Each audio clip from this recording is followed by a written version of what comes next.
ಮಂಡ್ಯದಿಂದ ರಾಜ್ಯದ ಜನತೆಗೆ ಅತ್ಯಂತ ಕಳಕಳಿಯಿಂದ ಮನವಿ ಮಾಡ್ತೀವಿ. ಬೆಂಗಳೂರು ಜನ ಹುಷಾರಾಗಿರಿ. ಬೆಂಗಳೂರು ಜನ ಬೀದಿಗೆ ಬರಬೇಕು. ಇಲ್ಲ ನೀರು ಕುಡಿಯಕ್ಕೆ ನೀರು ಸಿಕ್ಕಲ್ಲ, ಮುಖ ತೊಳೆಯಕ್ಕೆ ನೀರು ಸಿಕ್ಕಲ್ಲ, ಪೂಜೆ ಮಾಡಕ್ಕೆ ನೀರು ಸಿಕ್ಕಲ್ಲ. ಬಹಳ ಕಷ್ಟ ಆಗುತ್ತೆ. ಎಲ್ಲ ತಮಿಳುನಾಡು ಹೊಟ್ಟೋಗುತ್ತೆ. ತಮಿಳುನಾಡು ಮುಖ್ಯಮಂತ್ರಿ, ನಮ್ಮ ಮುಖ್ಯಮಂತ್ರಿ ಅದೇನೋ ಬಹಳ ಪ್ರೀತಿ ಇಬ್ಬರಿಗೂ. ರಾಹುಲ್ ಗಾಂಧಿಯವರು ತಮಿಳುನಾಡು ಮುಖ್ಯಮಂತ್ರಿಗೆ ಬೆಂಬಲ ಕೊಟ್ಟರು. 50 ವರ್ಷ DMK ಜೊತೆಲಿದ್ರು, ಕರುಣಾನಿಧಿ ಕಾಲದಿಂದಿದ್ರು. ಹೇಳ್ದೆ ಕೇಳದೆ ಅವ್ರಿಗೂ ಮೋಸ ಮಾಡಿ ಈ ಕಡೆ ವಿಜಯ್ ಟೀಮಿಗೆ ಬಂದ್ಬಿಟ್ರು. ವಿಜಯ್ ಟೀಮ್ ಬಂದ ತಕ್ಷಣ ಕರ್ನಾಟಕನೂ ಹೋಯ್ತು, ಕಾವೇರಿನೂ ಹೋಯ್ತು, ಮೇಕೆದಾಟು ಹೋಯ್ತು, ಎಲ್ಲ ಹೋಗಿದೆ. ಈಗ ಜನರ ಕೈನಲ್ಲಿ, ರೈತರ ಕೈನಲ್ಲಿ, ಹೋರಾಟಗಾರರ ಕೈನಲ್ಲಿ ಶಕ್ತಿಯಿಂದ ಹೋರಾಟ ಮಾಡಬೇಕು. ಎಲ್ಲ ಜೈಲಿಗೆ ಹೋದ್ರೂ ಚಿಂತೆ ಇಲ್ಲ. ಶಕ್ತಿಯಿಂದ ನೀರು ಹೋಗ್ತಾ ಇದೆ. ನೀರು ಬಿಟ್ಬಿಟ್ರು. ಕನ್ನಂಬಾಡಿ ಎತ್ತು ಯಾರನ್ನು ಬಿಡ್ತಾ ಇಲ್ಲ. ಸುತ್ತ ಪೊಲೀಸ್. ಶಿವಕುಮಾರ್ ನೀರು ಬಿಡ್ತಾ ಇದ್ದಾರೆ. ರಾಮಲಿಂಗ ರೆಡ್ಡಿ ಇವತ್ತು ಹೇಳ್ತಾ ಇದ್ದಾರೆ ನೀರು ಬಿಡಬೇಕು ನಾವು ಅಂತ. ಅವ್ರು ಹೇಳೋದೇನು, 6,000 ಬಿಡ್ತೀವಿ ಅಂತ. ನಮ್ಗೆ ಹೇಳೋದು 15,000 ಬಿಡ್ತಾರೆ. ಹೇಳಂಗಿಲ್ಲ, ಕೇಳಂಗಿಲ್ಲ. ಇಂಥ ಅತ್ಯಂತ ಈ ನಾಡಿಗೆ ಕೆಟ್ಟ ಸಂದೇಶವನ್ನ ಕೊಡ್ತಕ್ಕಂಥ ಈ ಸರ್ಕಾರ ನಾನು ಎಂದೂ ನೋಡಲಿಲ್ಲ.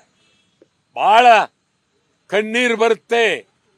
ನಾವು ರೈತರಿಗೂ ಹೇಳ್ತಾ ಇದ್ದೀನಿ, ಕೈ ಮುಗಿದು ಇದನ್ನ ನಾವು ಮಂಡ್ಯದಿಂದ ಡೆಲ್ಲಿವರೆಗೂ ತಗೊಂಡೋಗ್ಬೇಕು. ಮಂಡ್ಯದಿಂದ ಡೆಲ್ಲಿವರೆಗೂ ನಾವು ಈ ವಿಚಾರ ತಗೊಂಡೋಗ್ಬೇಕು. ನೀರನ್ನ ಬಿಡಬಾರ್ದು. 26ನೇ ತಾರೀಕು ನಾವು KR ಸಾಗರ ಮುತ್ತಿಗೆ ಹಾಕ್ತೀವಿ. 100 ವಾಹನಗಳು KR ಸಾಗರಕ್ಕೆ ಬರ್ತೀವಿ. ನೀರನ್ನ ಅಷ್ಟೊತ್ತಿಗಾಗಲೇ ಭಾಳ ಬಿಟ್ಟಿರ್ತಾರೆ. ಈ ಸರ್ಕಾರ ರಾಜೀನಾಮೆ ಕೊಡಬೇಕು, ಖಂಡಿತ ರಾಜೀನಾಮೆ ಕೊಡಬೇಕು.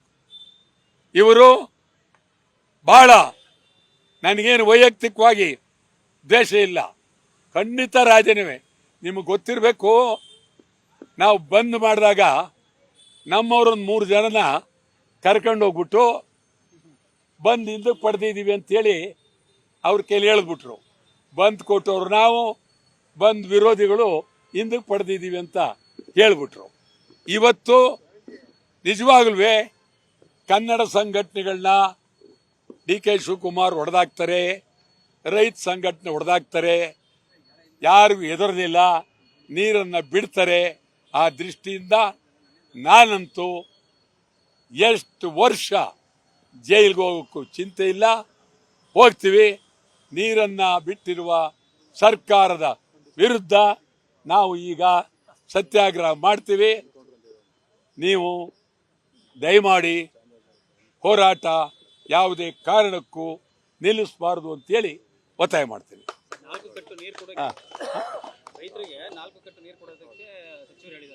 ಏನಂದ್ರಿ? ಕಟ್ಟು ಪದ್ಧತಿಯಲ್ಲಿ 4 ಕಟ್ಟು ನೀರು, 4 ತಿಂಗಳು ಒಂದೊಂದು ಕಟ್ಟು ನೀರು ಕೊಡ್ತೀನಿ ಅಂತ ಹೇಳಿದ್ದಾರೆ. ಹೌದೌದು, ಅದು ಒಂದೇ ಅಲ್ಲ. ನಮ್ಮ ನಾಲೆಗಳಿಗೆ ನೀರಿಲ್ಲ, ಕೆರೆಗೆ ನೀರಿಲ್ಲ. ಮಂಡ್ಯದಲ್ಲಿ ನಾನು ನಿನ್ನೆ ಕೇಳಿದೆ, ಸುಮಾರು ಸಾವಿರಾರು ಕೆರೆಗಳು, ಆ ಕೆರೆಗಳಲ್ಲಿ ಮುಚ್ಚೋಗಿವೆ. ಕೆರೆಗಳಿಲ್ಲ, 900 ಕೆರೆಗಳು ಮುಚ್ಚೋಗಿವೆ. 36 ಕೆರೆ ಇದೆ, ಅದು ಒಣಗೋಗಿದೆ. ಮೈಸೂರು ಹಂಗೆ ಆಗಿದೆ, ಚಾಮರಾಜನಗರ ಹಂಗೆ ಆಗಿದೆ. ಯಾರನ್ನು ಕೇಳದೆ ರಾಹುಲ್ ಗಾಂಧಿಯವರು ಇವ್ರನ್ನ ಮುಖ್ಯಮಂತ್ರಿ ಮಾಡಿದ್ರು. ರಾಹುಲ್ ಗಾಂಧಿಯವರು ಆ ವಿಜಯನಿಗೆ ಸ್ನೇಹ ಮಾಡಿದ್ರು. ವಿಜಯನ್ ಜೊತೆಲಿ ನಮ್ಮ ಮುಖ್ಯಮಂತ್ರಿಗಳ ಸ್ನೇಹ ಆಯಿತು. ಆದ್ದರಿಂದ ನಮ್ಮನ್ನ ಬಲಿ ಕೊಟ್ಟಿದ್ದಾರೆ. ಮಂಡ್ಯ ಹೇಳಿದ್ರಿ ಎನ್ಕೌಂಟರ್ ಹೇಳಿ ಅಂತಿದ್ದಾರೆ. ಇದಾಯ್ತು. ಇನ್ನೊಂದು ಬಹಳ ಪ್ರಮುಖವಾಗಿ ಈ ರಾಜ್ಯದಲ್ಲಿ ನಡೀತಾ ಇರೋದಲ್ಲಿ ಹೇಳ್ತಾ ಇದ್ದೀನಿ, ಎನ್ಕೌಂಟರ್. ಯಾರಾದರೂ ಗೌರವ ಇರುವ ಸರ್ಕಾರ ಇದ್ರೆ, ಪ್ರಜಾಪ್ರಭುತ್ವದ ಬಗ್ಗೆ ನಂಬಿಕೆ ಇದ್ರೆ ಕೂಡಲೇ ಮುಖ್ಯಮಂತ್ರಿ ರಾಜೀನಾಮೆ ಕೊಡಬೇಕು. ಅಮಾಯಕರನ್ನ ಗುಂಡೊಡೆದು ಕೊಲ್ಲೋದು ಎನ್ಕೌಂಟರ್. ಹೆಂಗ್ ಹೊಡೆದ್ರಿ? ಯಾವಾಗ ಹೊಡೆದ್ರಿ? ಎಲ್ಲಿ ಹಿಡಿದ್ರಿ ಅವ್ರನ್ನ? ಎಷ್ಟು ಗುಂಡು ಹೊಡೆದ್ರಿ? ಯಾತಕ್ಕೆ ಹೊಡೆದ್ರಿ? ಗುಂಡೊಡೆ ಅಂತೇನಿತ್ತು? ಇದೆಲ್ಲ ಸಮಗ್ರವಾಗಿ ತನಿಖೆ. ಎಲ್ಲಕ್ಕಿಂತ ಹೆಚ್ಚಾಗಿ ಗುಂಡು ಹೊಡೆದವ್ರನ್ನ ಇದುವರೆಗೂ ಬಂಧನ ಮಾಡಿಲ್ಲ. ಇದುವರೆಗೂ ಮೊದಲು ಯಾರು ಗುಂಡು ಹೊಡೆದಿದ್ದಾರೆ ಕೂಡಲೇ ಅವ್ರನ್ನ ಬಂಧಿಸಬೇಕು.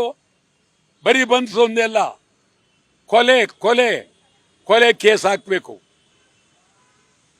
ಸತ್ತವರಿಗೆ ಕನಿಷ್ಠ 1 ಕೋಟಿ, ಆ MLA ಲಕ್ಷ ಭಿಕ್ಷೆ ಕೊಟ್ಟಿದ್ದಾರೆ. ಮೊದಲು ಆ MLAನ ಆ ಕ್ಷೇತ್ರದಿಂದ ಜನ ಓಡಿಸ್ಬೇಕು.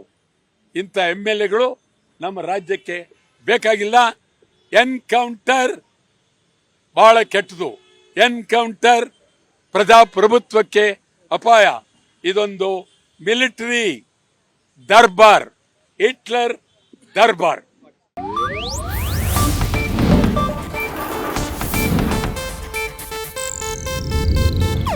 ಇದು ಏಷ್ಯಾನೆಟ್ ನ್ಯೂಸ್ ನೆಟ್ವರ್ಕ್ ಪ್ರಸ್ತುತಿ.